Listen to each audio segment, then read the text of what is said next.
My name is Captain Roger Clifford with the Baytown Police Department. I'm over the Investigations Bureau for our department.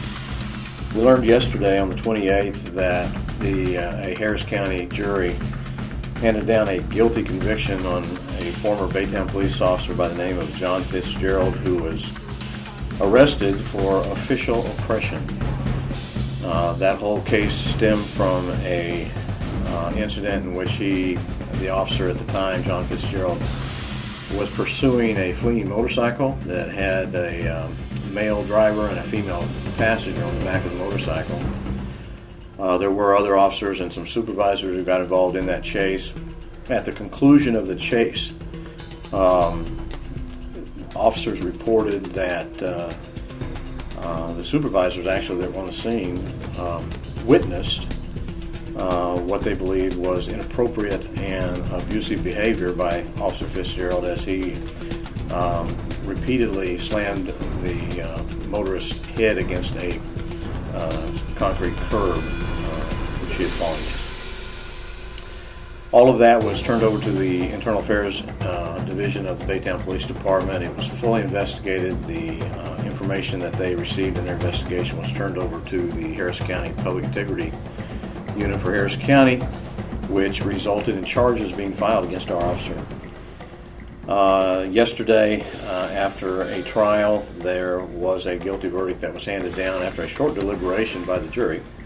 Now, this was the second trial. The first trial ended with what is called a hung jury. There was 5 voted for a guilty and 1 not guilty. And so they had to retrial, and that came to a conclusion yesterday with a guilty verdict.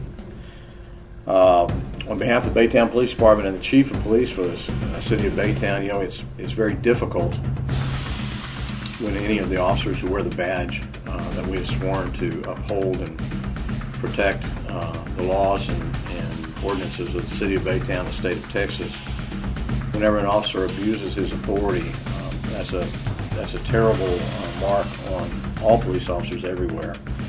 And we want to make it very clear that we, as a police department, can never condone any kind of abuse or improper actions or unwarranted violence against any person that is in our community. And this is not the kind of action that we as police officers are taught or trained.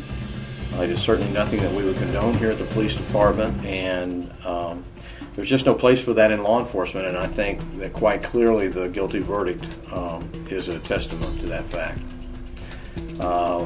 We understand that along with the guilty verdict, Officer Fitzgerald was sentenced to 1-year probation.